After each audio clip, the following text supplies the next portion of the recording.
ஓம் சாய்ராம். என் அன்பு செல்லமே, என்னுடைய அழகான தங்கமே, உன்னுடைய வாழ்க்கையில் ஆசையே என்ன தெரியுமா? நீ வணங்கும் அனைத்து தெய்வமும் உன்னுடைய வீட்டிலேயே இருக்க வேண்டும் என்பது, அதுவும் நிரந்தரமாக இருக்க வேண்டும் என்பது. எனக்கும் அதே ஆசைதான்.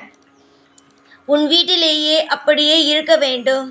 உனக்கான தேவைகளை ஒவ்வொன்றாக செய்து கொடுத்து கொண்டு உன்னை சந்தோஷமாக வாழ வைத்து கொண்டு நீ வாழும் அழகை கண்குளிர ரசிக்க வேண்டும் என்பதுதான் இந்த அப்பாவுடைய மிக மிக ஆசையே. இந்த அப்பாவுடைய ஆசை இன்னுமே நடக்கவில்லை பார்த்தியா? அதற்கு காரணம் யார்? நீதானே.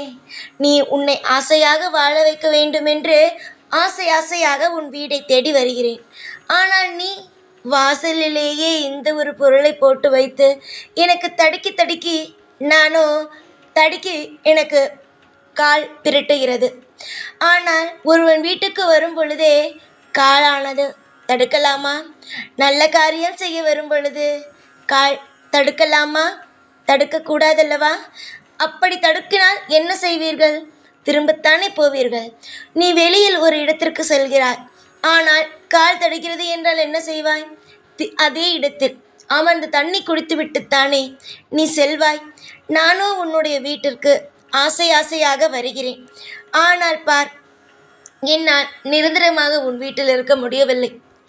அதற்கு காரணம் என்னவென்பதை சொல்லத்தான் வந்தேன். அடுத்த முறை நான் உன்னுடைய வீட்டிற்கு வரும் பொழுது நிச்சயமாக இந்த ஒரு விஷயத்தை நீ மாற்றுகிறப்பாய் என்று நான் நம்புகிறேன். உன்னுடைய வாழ்க்கையில் எது சரி, எது தவறு, எந்த விஷயம் செய்தால் சரி ஆனது, எந்த ஒரு பொருள் இருந்தால் உன் வாழ்க்கையில் சிறப்பானது என்று எல்லாமே எனக்கு தெரியும். எந்த ஒரு விஷயமும் எனக்கு தெரியாமல் இல்லை. அப்படி இருந்து சில விஷயத்திற்கு நான் காலதாமதம் ஆக்குகிறேன் என்றால் ஏதோ ஒரு நல்லதற்காகத்தான் இருக்கும். ஆனால் நான் ஒவ்வொரு முறையும் உன் வீட்டிற்குள் வருகிறேன். அதுவும் எப்படி? ஒவ்வொரு நாளும் ஒவ்வொரு வேளையும் வந்து நான் உன் வீட்டிற்குள் பார்க்கும் பொழுதெல்லாம் வாசலில் இது இருந்து கொண்டே தான் இருக்கிறது. எனக்கோ மனமோ கஷ்டமாக இருக்கிறது. இந்த பிள்ளை என்ன இன்னும் மாற்றவில்லை என்று. சொன்னால் தானே மாற்றுவாய். அதனால்தான் சொல்வதற்காக ஓடோடி வந்துவிட்டேன். அதனால் நான் சொல்லும் விஷயத்தை தயவு செய்து மாற்றிக்கொள். அதுதான் உன் வாழ்க்கைக்கு நல்லது. நான் எது சொன்னாலும் அது உன் வாழ்க்கைக்கு மிக மிக சிறந்ததாகத்தான் இருக்கும். நான் அவசரப்பட்டு ஒரு முடிவு எடுப்பவன் கிடையாது. அவசரப்பட்டு எந்த ஒரு விஷயத்தையும் செய்பவனும் கிடையாது. நான் எல்லா விஷயத்தையுமே சரிதான், நிதானமாக பொறுமையாகத்தான் செய்வேன். சந்தோஷமோடு நீ வாழ வேண்டும் என்றால் நான் சொல்லும் சில விஷயத்தை நீ மாற்றிக்கொண்டாலே போதும் என் தங்கமே. என்னுடைய தங்கமான பிள்ளைக்கு நான் ஒரு விஷயத்தை மட்டும் சொல்வேன். உன்னுடைய மனமானது மிக மிக பதட்டமாக இருக்கிறது, கவலையாக இருக்கிறது.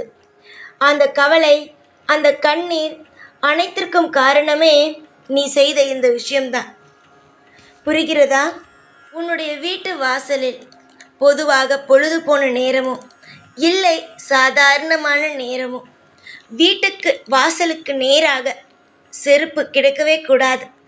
ஆனால் பொழுது போன நேரத்தில் தள்ளி வைக்கிறாயே தவிர மற்ற நேரத்தில் அது எதையும் தள்ளி வைப்பது கிடையாது. எல்லா விஷயத்திலும் பொறுப்பாக இருக்கிறாயே தவிர ஆனால் சில விஷயத்தில் மறந்து விடுகிறாய். பொழுது போன நேரமோ இல்லை சாதாரணமான நேரமோ எப்பொழுதும் நான் உன்னுடைய வீட்டு வாசலில் பார்ப்பது உன்னுடைய காலணிகள் தான். இது எப்பொழுதுமே நீ ஒன்று தெரிந்து கொள். வாசலில் எப்பொழுதும் போடக்கூடாது. இது நீங்கள் நினைக்கிறீர்கள் பொழுது போன நேரத்தில் தானே தெய்வம் வரும், மற்றபடி தெய்வம் எப்படி வரும் என்று. தெய்வம் எப்பொழுது வேண்டுமானாலும் உன் வீட்டிற்கு வரும்.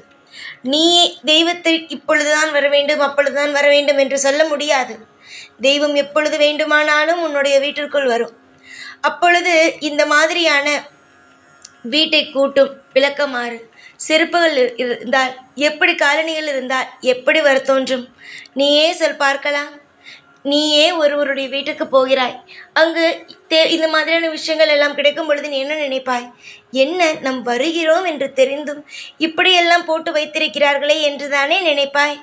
அதே மாதிரி தான் தங்கமே, எல்லா விஷயத்தையும் நான் உனக்கு ஒவ்வொன்றாக சொல்வேன்.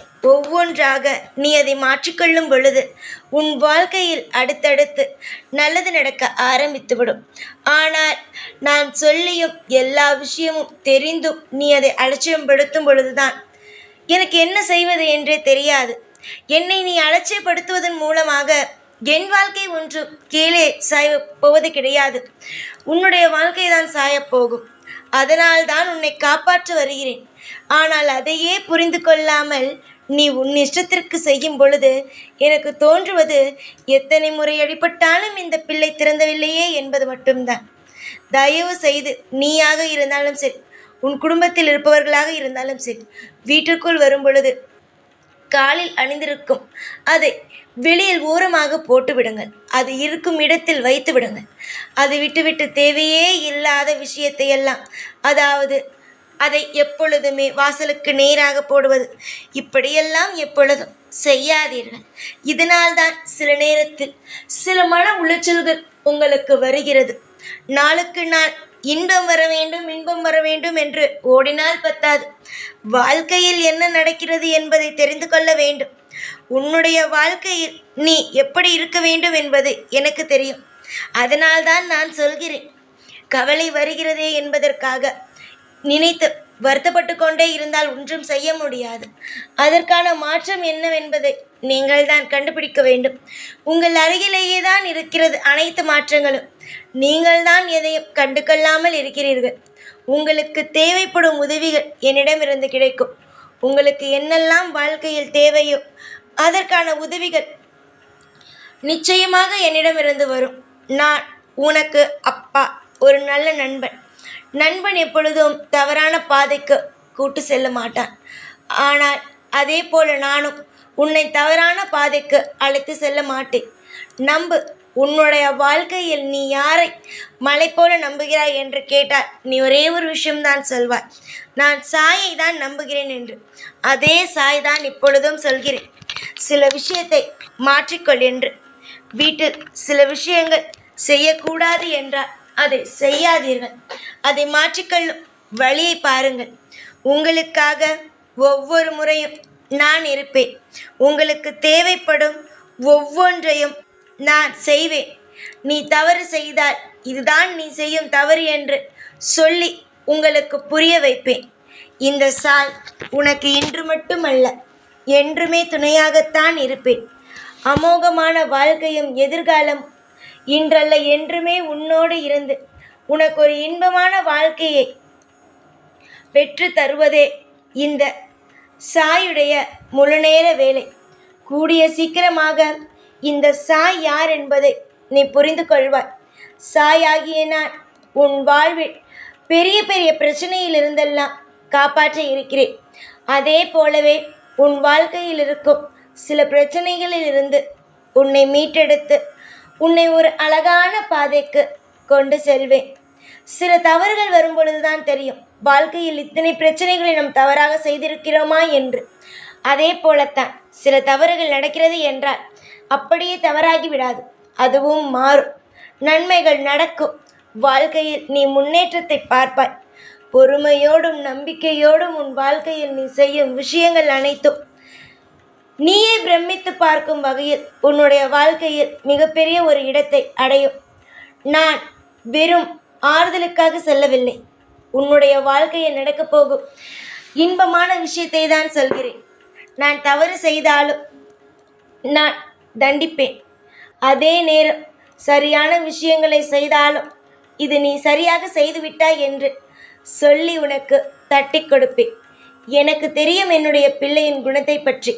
கோபம் வருமே தவிர அவள் ஒன்றும் தவறாக எந்த ஒரு விஷயத்தையும் செய்பவள் அல்ல. நான் தான் உனக்கு எல்லாவற்றிலும் பொறுப்பாக இருந்து செய்து தர வேண்டும். நான் பொறுப்பாக இருந்து உன் வாழ்க்கையில் எல்லா விஷயத்தையும் செய்து தருகிறேன். நல்ல வளமுடனும் நல்ல எதிர்காலத்துடனும் நீ வாழ்வாய்.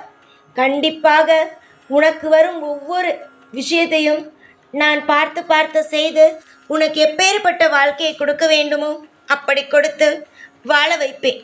நல்லது நடக்கட்டும். எல்லா விஷயத்திலும் நான் இருக்கிறேன். எப்பொழுதும் உன் கூடவே தான் இருப்பேன். இந்த சாய்நான். ஓம் சாய்ராம்.